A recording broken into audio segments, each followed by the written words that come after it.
iko?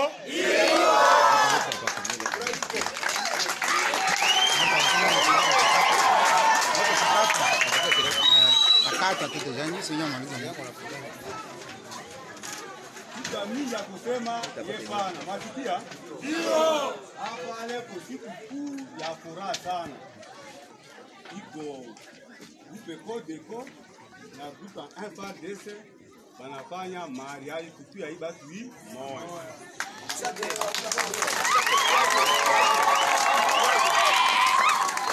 Na kabambi tusiacha pombe anja kunya si. Vile kamata kama kwa huko iko video hapa mubasikia tangaji mubaya mimi nakatala kitu kabambi andani ko banafanya mariage tangia sasa arme akulia tena ye bang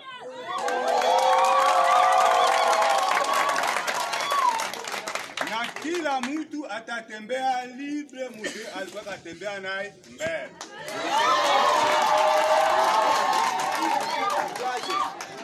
Naomba hivi.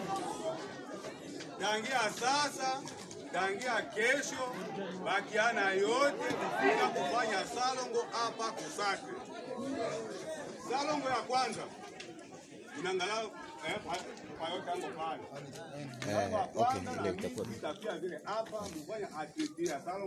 Banafika general anafika General Brown anaingia Kasanga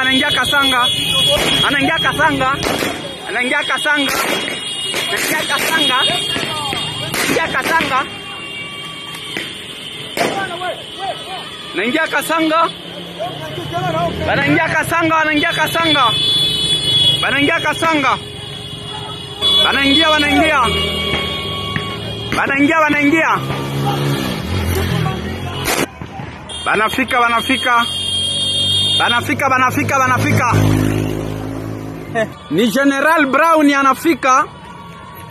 Ni General Brown anafika Manyema territoire ya Kabambare secteur ya Babu précisément Kasanga. Anafika plus ya 100 moto. General Brown anafika basoda ya Kibuyu banafika wanarudia kwabo kutoka kufront. Banafika bandugu yetu banafika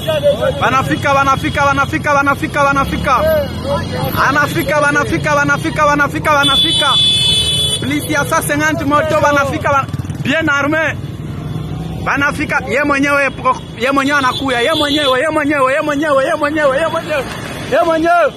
banafika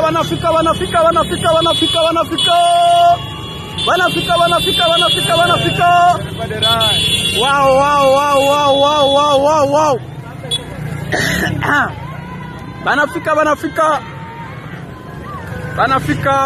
banafika okay wanaingia ndibuka tugeze Nyanza ya Butare tukomeza twihuta tugiye Butare ingabo zose zajyaga kumuvinga zose direction ziza mu mujyi wa Kigali tugafungura umujyi wa Kigali twari dufite ubushobozi bwo kubikora tukawukubika tugafata ubutegetsi ariko mission ya Fande yari ugutabara abanyarwanda bicwaga mwiruke mugana twese twagendera ku mabwiriza ntabwo umugabo yari yamaga ntabwo yaruhukaga umunota numwe icyombo buri mwanya na telefone zabagaho ariko icyombo buri mwanya cya message za Fande zabaga zisimburana ku kanya waba ukigana hanga akakubwira ati mbonye message irukanka noneho uganirwa magana mwana ukigirwa magana akakubwira ati ahubwo mugani ka Rubamba waba ukigirwa ubwo ndavuga giye mu bice byo twaciyemo byo byose kwari kurwana n'abajenosideri kugira ngo arebe ko hari icyo yaramira muri iki gihugu. Ingengabitekerezo hari ibintu twagiraga mu ishyamba nimugoroba twitaga bipindi vya utamaduni. Bipindi vya utamaduni nimugoroba twaruhutse abasirikare barapiye twareririmbaga tugakina noneho abapolitisiye nk'aba bakaza bakatwigisha amateka none abantu bakwigisha amateka nkatwe b'abana tutakuri mu matiku n'iki kuvutirika abantu umwe rakabye bakakwigisha amateka ya parimutu n'iki ntabwo twabyumvaga ariko reka mbaho ingero zifatika tugeze dukuyemo ikigo cya Gabiro tugeze Gatsibo hariya umuntu atambuka cy'imbere yiruka umwana w'umusirikare yibeshya ko ari haduye ararasa arashe dusangana umudamu isasu ryamufashe nk'aha ngaha riti none wa musirikare namukubita cyane ntabwo tafanda ati namurasha accidentally ntabwo nabimenye ko ari umusivili ariko arangira ngo atareka fanda urankubita utya yewe uzi ko naba n'uyu nguyu murasha accidentally kandi abayeho atari kuzi ko aho tujya nta muryango wanjye n'ubusange igisirikare kiri aho ngaho urumva natwe imyaka twari turimo iriya myaka ga n'imibi myaka 28 9 uri umusazi nawe igisirikare gavuga iki kintu kiginga gusa nta bwenge gifite iki kira tundoke dukorukiye aduyi tugera ahantu hitwa Kiziguro turwana kuva mu gitondo Kiziguro hariya hari mu nzi z'abarundi abo bantu bisha abantu bamaze abantu hariya Kiziguro none ko twakaje ubwo impunzi zahunze zagiye tuhasanga abasirikare bari Kiziguro bahunze Gabiro uwitwa Colonel Nkundiye yaje operation headquarters yazishyize Kiziguro turwana kuva mu gitondo kuva ngira ngo twatangiye kurwana nka saa 2 twabakura saa 12 za nimugoroba twabakura hariya mubona urwibutso rwa Kiziguro hirya y'umuhanda gutya uturuka ino ni ibumoso bw'umuhanda uva mu Mutara ni iburyo bw'umuhanda hari akantu k'akazu noneho ko turwana tuza twirukansa duca muri urwo buzu n'ubutoki tugira ku kazu hasimbukamo umwana w'umukobwa muto afata umusirikare wacu mufata ararumaranye twabona umusazi ariko guka kamuruma afite amabere arenda guturika uko ari umusirikare niko avuza induru munyeke mwagapamwe mwanyeciye umugabo mwanyeciye umuryango umwana yasaze turafata inyuma ye hari ubuntu bw'ubugabo butatu bwo bwapfuye kare none ubwo bukajya bwongorera bukatubwira ngo mutubabarire nimuduteme muturase none ko twagafashe wa mwana ukuntu yafashe wa mukobwa n'abandi basirikare baramufasha inyuma yanjye hari umwana mwene wabo ngira ngo umukobwa yabonye amubonye wa musirikare aricara atangira kurira umukobwa agira atya tubona zambaraga acitse intege agiye hasi wa mwana uyu ninde ati ni mushiki wanjye kwa data wacu noneho dutangira kubaza babagabo batatu kare turabaza ati habaye icyano bati baratwishe baratumaze batuye umukobwa ejo bamwatsa uruhinja rwe bata ku kizu pushira uruhinja umuryango wa sebukwe wose bawumaze iki ukumva n'ibisazi ukumva ntabwo bishoboka ariko bareko turwana aho ngaho ku kajagari k'intambara kumva impumuro itameze neza hano se arahumura iki umwe muri abo ngabo aratubwira ati kiriya cyobo mureba hariya ruya rwibutsaho ruriya rwa Kiziguro ati niho bajugunya abantu bose ato batemaga bose n'abandi bazima ati harimo n'abantu bazima dukomeza twirukanka turwana n'aduyi tujya Kiramuruzi tubwira abasirikare bamwe muraraho mu gitondo muze kureba icyo cyobo ko niko kwamenya jenoside turikomereza turigendera mu gitondo cyaho Colonel Bagaba akajya duhamagara ati dukuyemo abantu bazima dukuyemo 3 dukuyemo 4 dukuyemo 5 ariko urumva nk'umuntu utabirimo ntabwo twabyumvaga afanda duha message aratubwira ati hari ahantu barimo kwica abatutsi benshi ahantu hitwa Karubamba muganeyo tujyayo. Umusirikare wacu wagiye Karubamba nta n'ikinyarwanda neza yarazi, yageze yatangira kuvugishwa avuza induru ati je ibintu mbonye aha ngabira gatsindwa n'Imana. Mwabaze niki?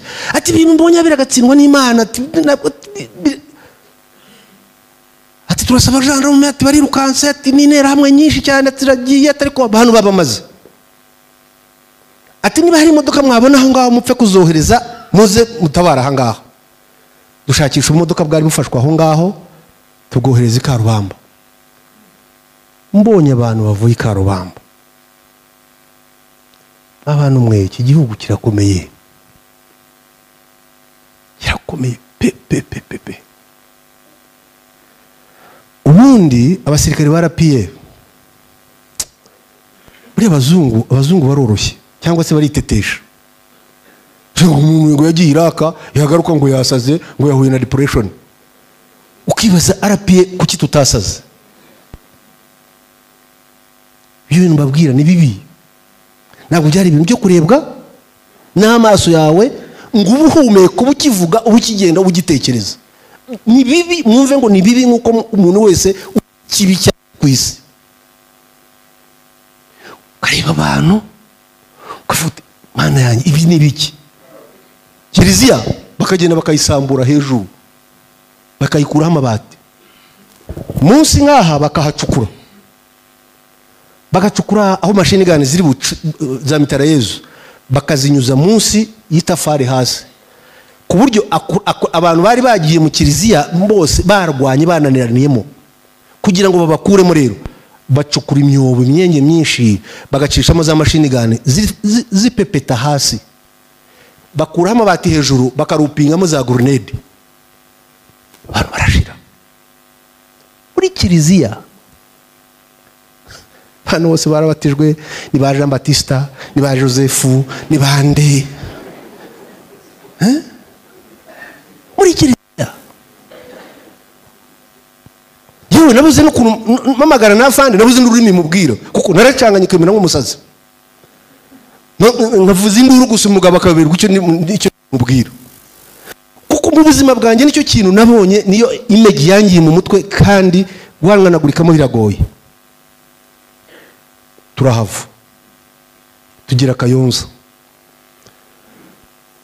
Ndibuka mu gufata Kayonza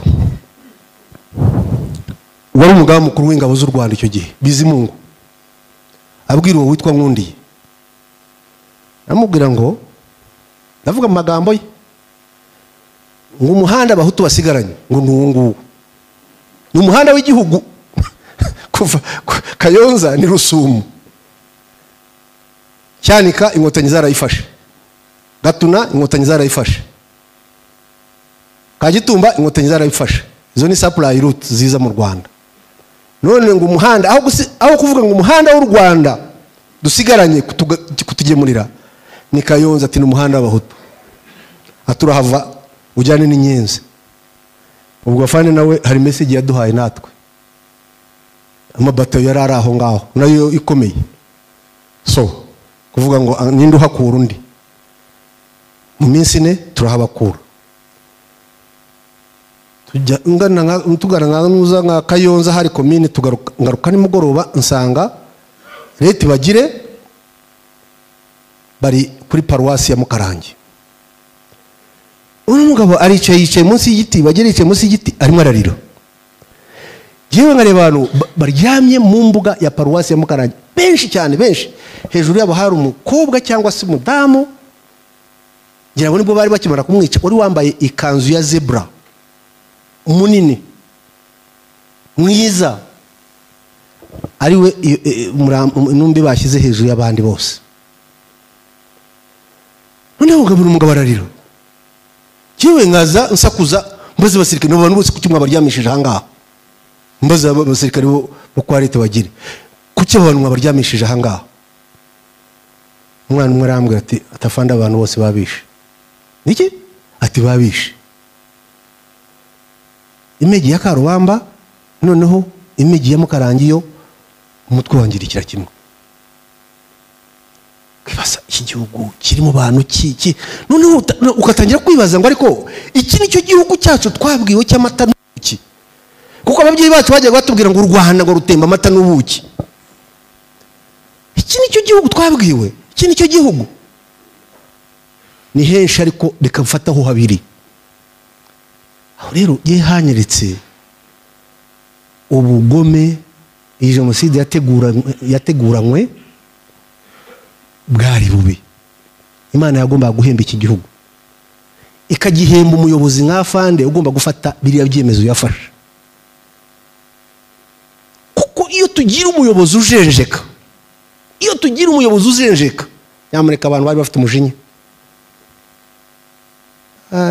Abantu barakina n'ibintu kuvuga nkamenya ngo Dorome ngo isi ngo irahari. Isi se, iyo se ntabwo yari hari abandi bitwa.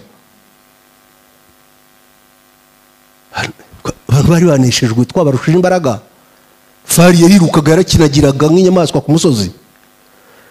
Interahamwe zari zitangiye kubibona ko bitoroshye, ariko Imana icyo yakoze abayemera cyane nuko yaduhaye umuyobozi uvuga ngo ibyabaye kambyita uko abarokore babyita n'abakristo, yenda nubwo naba nitekerereza uko wanjye, ariko kambyita uko babyita, kuko byise gutya byaba byiza.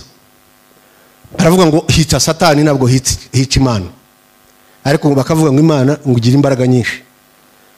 Imana ngira ngo yaravuze iti Satani ukoze ibyawe hagararaho, ngiye kuzana umuntu ushyira yongere ahumuriza aba bantu, yongere abagarure ibubuntu. Mugabo arahagarara fata icyemezo, aravuga ati ubikora wese arabizira. Kandi koko sika benshi babikoze barabizize. Ubwo mpamvu ugeze aho ngaho rero twarebye uko yateguwe, uko yashakiye ibikoresho, uko yakozwe, turi kuko uyahagaritswe. Uri niho turimo turahagarika genocide. Irahagarikwa mu gihugu cyose, bitari ku bushake, bitari ku neza, bitari ku kwinginga. Amahanga arebera afite imbaraga yadutereranya twihoreye. Ndibuka tugeze Nyanza ya Butare, tukomeza twihuta tugiye Butare, Fana araduhamagara aratubwira message yabonye ati mufungiraho. Twari bake, twarwanaga n'abantu benshi, twarwanaga n'igihugu cyose. Ati mufungiraho mugeze mujye kurokora abantu bari Kabgayi barimo barashira. Tugiye Kabgayi, guverinoma y'abatabazi niho yari yarahungiye. Kabgayi hari umuntu batubwiye witwaga ngo ni Gasirikare mu mihigo yari yarakoze, yarakuriye intera hamwe aho ngaho, yari yakoze imihigo yo kwica abatutsi 100. Umusirikare warapiye wamurashe tugera Kabgayi, yamurashe amaze kwica 99 abuze umwe, kugira ngo uwo Gasirikare niwe wujuje rya jana yashakaga. Kabgayi ukareba, kandi kikuyobera mu ngoro z'Imana. Ariko abantu baravuga ngo Imana ngo bararwana ngo hari icyo bazageraho. Bariya abantu Imana yarabavumye kabisa. Ntabwo bakora biriya bintu mu ngoro y'Imana ngo biriya bintu bikugwe neza. Sanga abantu bashize. So kugira ngo ncunguze uburyo umwete nsoze haze kugira ibibazo, nuko genocide yarakozwe irahagarikwa. Fezi turimo uyu munsi rero niyo kuyihakana. Fezi turimo uyu munsi rero niyo kuyipfobya, kuko imaze guhagarikwa hakurikiyeho kubaka igihugu, gusana, kubaka abantu abari barokotse, abicaga, kuko nabicaga nta mutima bari bafite. Myaka rero 30 irangiye, sosiyete nyarwanda imaze gusubirana. Nicyo cyizere dufite ko genocide rwose ibyabaye byose, byatubayeho byose, dufite icyizere ko iki gihugu ari igihugu kizima kandi cyiza. nyuma yaho hakurikiye abacengezi. Niba mwibuka neza hari aka audio kigeze ka video kigeze gucaho abacengezi bari ahantu hitwa Kamanyora bitoza bambaye mashara n'ibindi, ndetse haririmbwa n'indirimbo yavuze ngo rwigero runsubize. Ako kanya ngo bagomba kugaruka bakaza gukomeza jenoside. Ariko fandi yarababwiye niba mwibuka hari imirongo yajyaga ducira kera, mwese twese twabaye abana twajyaga dukina, keretse abasirimu b'iki gihe abana bacu bavukira mu mujyi nibo batazi ibyo, ariko umuntu wese wavukiye mu cyaro, kandi majority bari ahanga mwavukiye mu cyaro, ari imirongo yindi twajyaga duca renga ngumene. So kuva muri 94 bagumye kuri renga,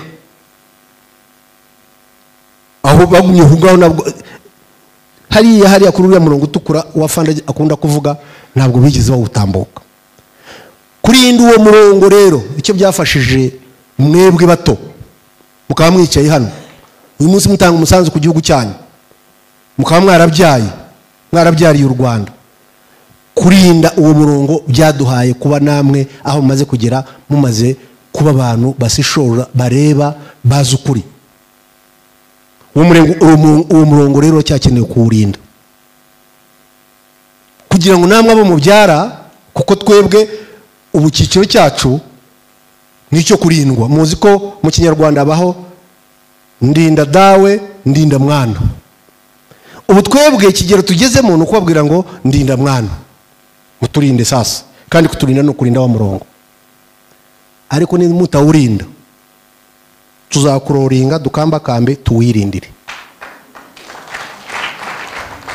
No abangaba tera bwoba gusa.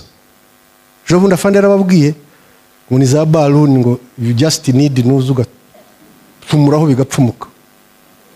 Ibigambo byo kujya guhuragura ibiganiro, turaje tugiye gufata u Rwanda so rufata ni ihene. Iki gihugu kikiyowe na fande iki hari abakibeshyaho, bazakibaza babigerageje, barabigerageje bacengeze bari bafite imbaraga, bafata Gisenyi bagera hano ku kirenge ahangaha, ntabwo mubyibuka. Ariko cyabakubise ntabwo bakize, kandi icyo gihe twari tugikoresha ingufu gusa, kajya kugushaka imbunda, kajya kuringa, kwereka duyi ngo ari hari. Ariko ibigezweho uyereka yo gusika kwereka uti ahangaha na duyi, wowe ukarekura gusa ibipfa bigapfa bi. Igihugu ntigikinishwa. Icyo gihe cy'abacengeza abantu hano mu mujyi wa Kigali, ndibuka icyo gihe abantu mugasanga baranywa champagne, abandi ntabwo bava mu muhanda. Ariko abantu ko batava mu muhanda ngo twafashe igihugu, ariko zishaye igihugu no kugifatwa. Abacengeza baze ko twamaze kwirukanka, abantu urugero bava mu muhanda, abantu birongera biratungana. So iyi phase rero turimo, izi zindi zose twaziciyemo ni phase ya denial, yo gupfobya. Iyi rero ni mwebwe mukwiye kuyirwana, ni mwebwe mukwiye kuyirwana. Hari amagambo afande yavuze ashyingura bajize jenoside yakorewe Abatutsi. Ryambere niba rarivugiye mwurire, niba ari Rukumberi hamwe muri aho sinibuka, ariko hari ahantu yavuze ko iyi si nta mbabazi igira. Iyi si tubamo nta mbabazi igira. Waba ukunda umwe muri aba bayobozi, waba ukunda, waba unyanga, ariko ufite inshingano z'iki gihugu, kandi inshingano z'iki gihugu ni uko dutekana. Mwimagininge iki gihugu cyongeye kikagira umutekano muke, buri muntu wese akabona urwaho undi haba iki, akubona urwaho, ndakuzi ko wanyiciye wamariye umuryango. Ariko amategeko n'umutekano bitekanije iki gihugu bituma nagukoraho.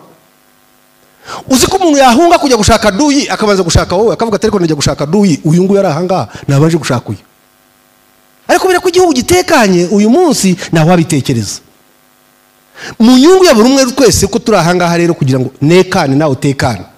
Wari ushaka nubyuka mu gitondo ukambona, uruma amenyo ugugune nundeba uvuge uti kanirindira ishyano narireba muri iki gitondo rikanera icyaha urebe iriya ariko uraza kugenda bwire ubeho neza bwongere buke ubeho neza ariko nundeba ukaza ushingikiye amenyo arashiramo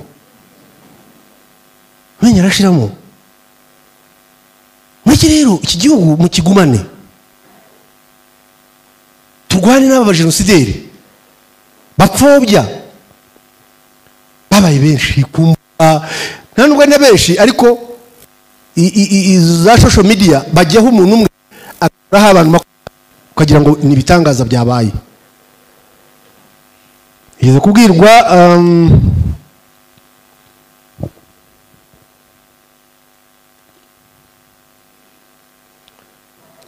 ubakoze genocide uretse planners n'abandi bari yo ngiyo benshi barimo basaza banapfa kera ndibuka tukifata leta hari umujenosideri umwe wavuze ngo umubare cyo baraza gusaza bapfe kandi ubwo babivugaga twebwe turi mu myaka ya 25 wafite imyaka 50 ukibaza se uyu nguyu udutega iminsi twe nawe nindi uri bubaze gupfa yego n'umuto yarapfa ariko wowe ufite imyaka 50 ufite 20 na ubu ngubu ugiyewe muri aba bana bari aha ngaha imbere yanjye wowe ufite imyaka 35 ugiye ubu mfite 60 koko ubu Bibiliya noneho ngo ivuga ko myaka yagize 70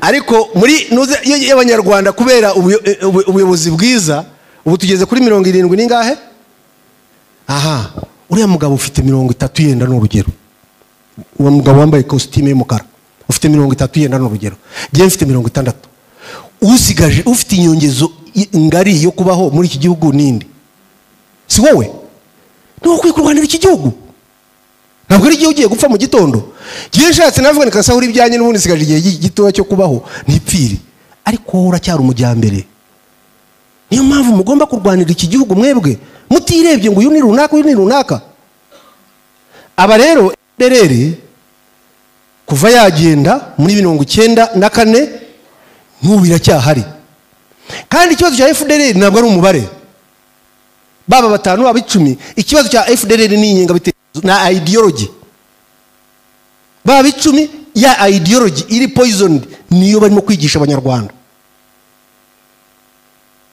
noneho bakagira n'abandi ubu bayinjiyemo noneho bayisupportinga kumva rwose abagabo hano Burundi kumva Kongo bayisupportinga cyane rwose ideology mubona hakurya ha za social media muzibaho aho umusirikare w'igihugu hakurya muri DRC abaturage bafata umusirikare w'igihugu bakamutemagura bakamuteka bakamushyira mu isafuriya umusirikare w'igihugu bamuziza ngo isura y'ukwasa yenda nkanjye ngiyeyo bashobora kutandema bakavuga ati isura y'uyungwira abandi no bafite za zindi zigeze zitya baba bafite ibyago hari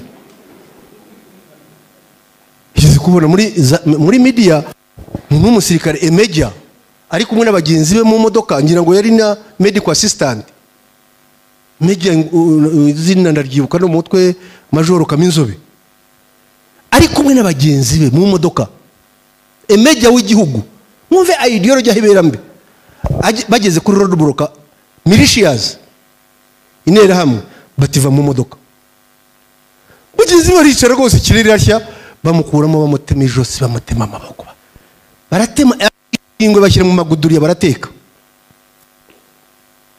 come on uri mu modoka nubwo twaturi babiri wanyica na mugenzi wanjye nabarasa ngasigara rya nyuma gusa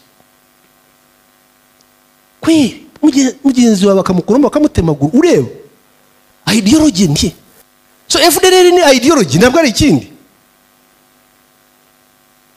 kurwanaho byarabananiye ese wambwira guhera mu myaka 30 bamaze hariya barwana bakora iki ntabwo rero byashoboka ariko iyo ideology niyo mbi kandi ifite n'abafana bayo amahirwe rero tugira nuko tugira umuyobozi uturema akadukora katwereka umurongo kadushakira ibyangombwa byose tukabasha guhangana n'ibyo iyo mvuga ntabwo mvuga byaba ingabo cyangwa inzego z'umutekano ndavuga mwese kuko mwese arabarema murize, bakoze kose zitandukanye, mufite ubuhanga butandukanye, ubwo buhanga nibwo mukwiye gukoresha.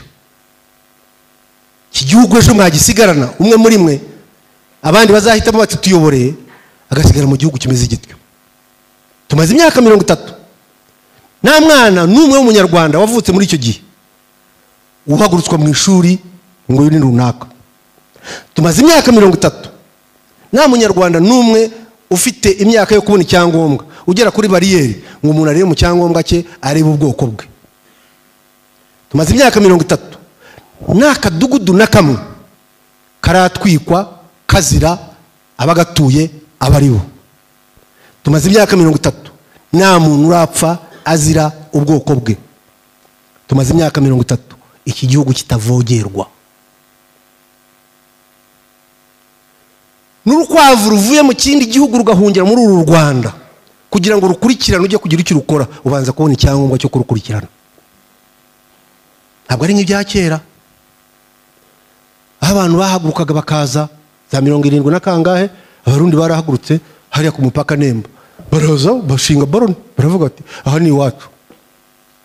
73 ngo Habyarimana aravuga ati kubera ko deta twakoze ubu abarundi barashaka kuturasa, igihugu rakireka ahantu baraheka barahatwara.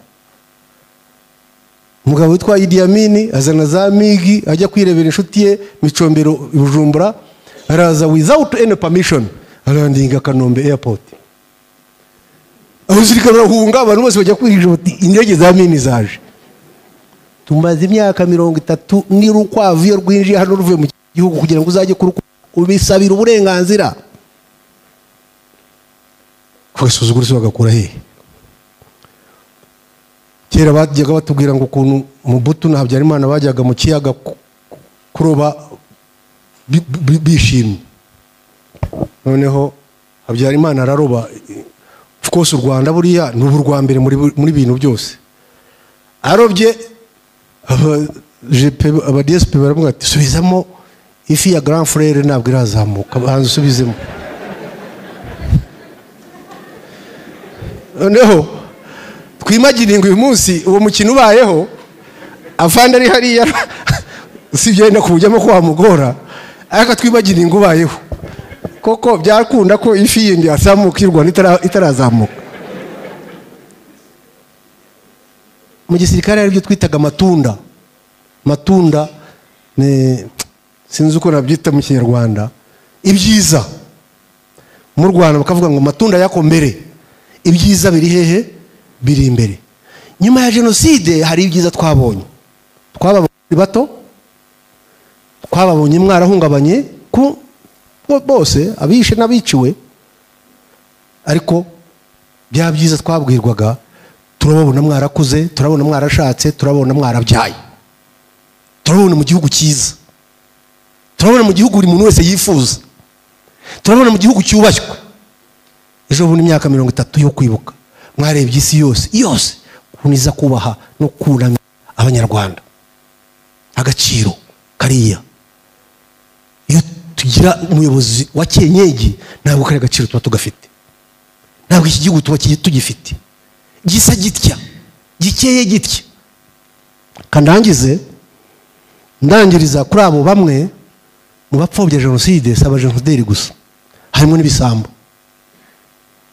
ndetse bimwe twabanye. Ariko ukavuga ko Pascal ni Commissioner General wa Rwanda Revenue Authority, nyakubahwa President wa Republika wa mwapointinze mu gitondo akabyuka yapointinze Charles n'urugero. Pascal kugira ngo yemere kwava muri ya modoka ya protoko gufungura, bamwubahanya kubahwa, bafata intebe bajya kwicara bakayifata batya, bikamugora akabyimba isi gapfa, akavuga ati no ngewe who are you, wakoze iki? Ariko akibagiza ko iyo President wa Republika amwapointinga amushyira muri uwo mwanya ntabwo amubaza. Wumva wicaye iwawe kumva ngo nyakubahwa President wa Republika yagennye Pascal kuba mukuru wa Rwanda Revenue Authority, maze amatelefoni felicitation, abashaka akazi, abagira bate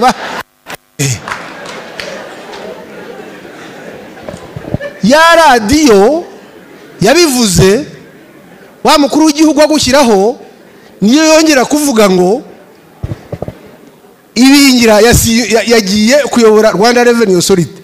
Niba Pascal batavuze aho wagiye ubwo naho wagiye nyine genda uje mu rugo uje kwicara.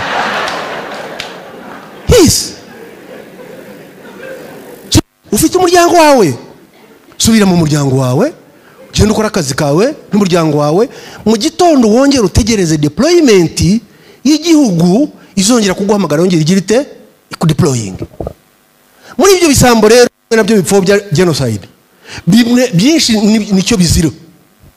Bamukuye mu mwanya hungabanye ndahungabana n'iki? Rwanda ni muri Rwanda.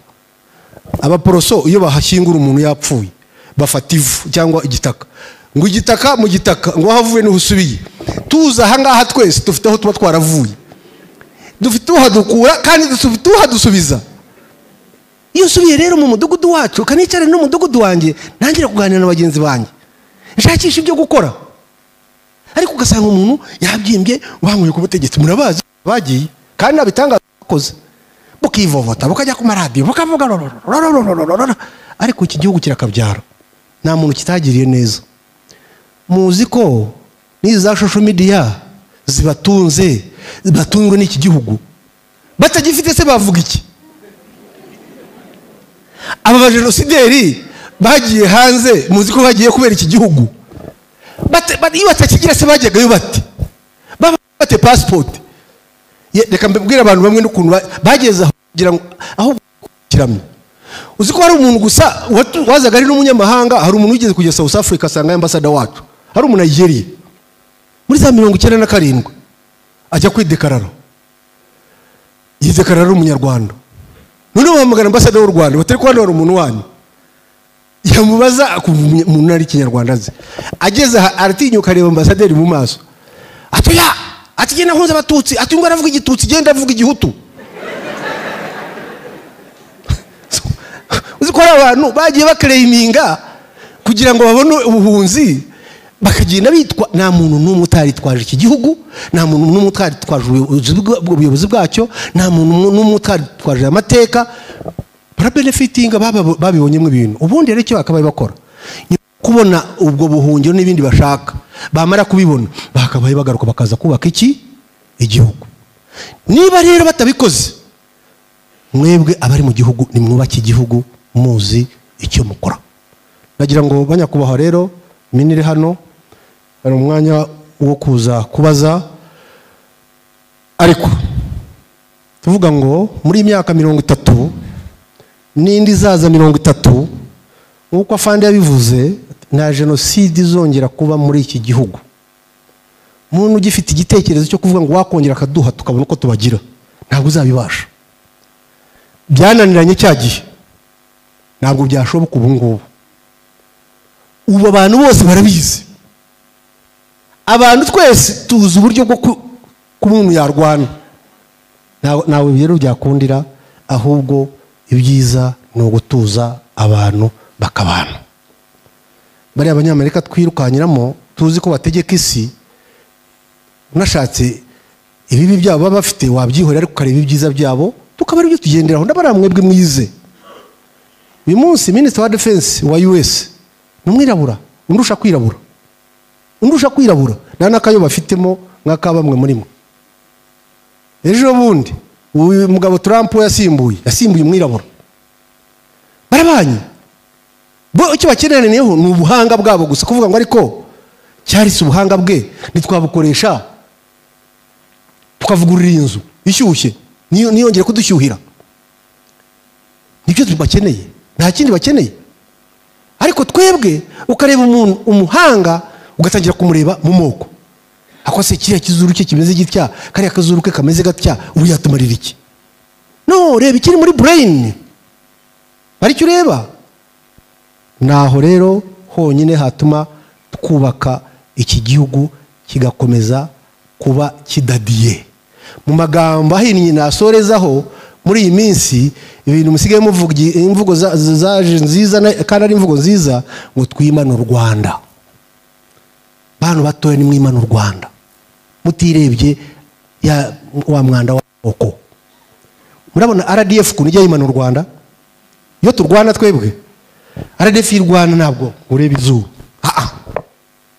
namwangalia mwenzi yako niba usumirijwe ibumoso bwawe ukamubwira tambuka tambuka tambuka ngubitira ibumoso niba ari buryo wasumbirijwe tambuka tambuka tambuka niba umwaza aturukiri ukavuga uti muteho mujye inyuma mugene mu muturuki inyuma bagukubita isasu akwikubita hasi ntabwo ujya kumureba ngo utamfataho n'icyo kizuru cyawe oya araza akakusaka umuko wakabaye akakwimana akakwima umwanzi akagukura ku kibuga ubundi basiviri nyine ngo nicyo kibatera n'ibibazo bamugira ibibazo byinshi mu mutwe nanjye ndi umusiviri ubu ngubu nanjye ndi umusiviri ariko ibiki yabyo umaze kureba hanze hanga ubu ntari kayibiri kubyo ari byo ariko ubundi mwese mwakabaye mu bingabo z'igihugu izi nzego z'umutekano mureba hanga zigira umwihariko wazo ntabwo zibeshyana zigaraba ziti ndapfa kandi uri mukingure ni runaka ni uzambika ndapfa ni uri buhumura ku kibuga ariko abasivili bamukora imibare ubu komiseri generale yanyimye akazi ntabwo mu mwanya munini ubundi ubu ndahembwa ukareba yuhembwa ukareba ibyo ngibyo umusirikare ntabwo bitekereza umusirikare aratekereza duyi nakundoka ariko birimo biraza kubera ko aho babatwariye mu matorero abantu mukajya mu itorero kujya kwiga havayo ibintu byiza none ariko mutabyumva nabi ngo mwumve ngo no gusuzugura abantu u Rwanda abantu ibyo ni ikintu umuntu abacishijemo gusa ngo mugire ariko tuzi ko iki gihugu aho kiba kigeze ni mwebwe kansoreze rero ku kazi mukora ni mwebwe mu collecting imisoro y'igihugu kugira ngo kibeho ni imisoro ni mwebwe mwoditinga kureba ko uyu mutungo wacu utangiritse ni mwebwe mukurikirana amatora yo wenda aragoye buriya nuze ya demokrasi iragoye ariko izo nzego zo mukurikirana zose zifite uruhare rukomeye cyane kuri iki gihugu without imisoro n'amafaranga y'igihugu ukoreshwa neza ntacyo twakora ubuse mu Rwanda rwakaba ari iki mwaribye aba bagabo bari hakurya hanga Kongo mwakagera kaza n'ibidege kaza n'ibifaro kaza akamurika buriya ari abanyabwoba ni batana no kumurika ibidege bikigira bityo abantu bakavuga ati turashize ukavuga ati turashize ariko ka Rwanda kabona mu collecting hanga Rwanda Revenue Authority no kwa Auditor General mu controlling just kubera ubuyobozi bwiza hakagurwa akantu kamwe byari byose byaza bityo byose bikarangira ugaceceka kandi kiza cyo tuzi ku banyarwanda aha twahuye umuntu ku wundi muri za metero 25 nubwo wagira ute aho ntabwo ukoraho so ibyo rero nimwe umutekano w'igihugu karindwa hariya tukagira development mu gihugu imihanda igakorwa amavuriro kubakwa amashuri kubakwa ibintu byose tureba isuku tureba nimwe kubera ko ntabwo muryama kandi abanyamanyanga muri twe bacuruza mu Rwanda nabo ni benshi abagavuzi ibisambo nabo barahari ariko hose mukagenda so musabwa rero nk'abakozi b'ibi bigo murasabwa rwose ubwo bunyangamugayo kongera kubukuba inshuro kuko nimutabukuru murabyaye muracyafite abana batoya bakeneye kurerwa nimutabarera neza ibi bihugu ntabwo bizabakira nyamara ibihugu biragera bihinduka mu birebe neza ahiza muzaba forced guca muri za nyanja y'amata ababirinduremo amahanga nayo aragenda areba ikibazo kugiyera gikomera buri muntu akwiye guhagarara ku gahugu ke akakubaka ngo bakiriro mwabyaye ujya kureba ngo ndagaburira ibingira urangaburira iki se hingira sigari ubusenge bingana iki za pressure ziba zarazamutse indwara zitandukanye ziba zaraje na sukari nyinywa nta nyama nyirya ibyo nibyo abanyarwanda bakunda ibindi byose bajya kubirya bati gute bati pressure bati biki none ugasigara cyayi mu karu gusa yonywa ubwo si yo ngiyo niyo ureba ibingira ariko wireba bari inyuma bari hasi yawe bari bureba. Icyo nicyo cyatuma niyo somo twakura mu byatubayeho no gukomeza kubaka. Mureke dufashe umukuru w'igihugu cyacu. Aravunika pe. Twe bamwe muri twe turamuzi, n'abayobozi babana nawe iyo babafashemo nabo baramuzi. Ibyo nibyo bizadufasha tukubaka igihugu cyacu. Turahukanye umuntu bateguye yenda byinshi byo yavuga kuko amateka y'imyaka 30 ntabwo yarangira nonaha. Ndeka abanyacyubahiro muri hano, minire hano, ndeke master of ceremony nabonye hariho kuza kungurana ibitekerezo. Noneho namwe tubahe urubuga twumve ibibazo twaganishaho kugira ngo dukomeze twubake igihugu cyacu. Kugira ngo mukomeze mwihangane, kababaro karahari. Iki gihe tukigezemo cy'iminsi 100 hari abonzi muri mwe ahangaha, iyo bibagezeho byongera kubyutsa ibikomere bushyashya. Maze cyoroshye aho kugira ngo rero mugenzi wawe ujiginywe cyangwa uvuge ngo ari ipfusha ubusa, hangane umubwire uti more inshuti yanjye komera. Ibyo nyine birahagije, utambuke ahandi dukomeze twubaka igihugu cyacu. Murakoze cyane.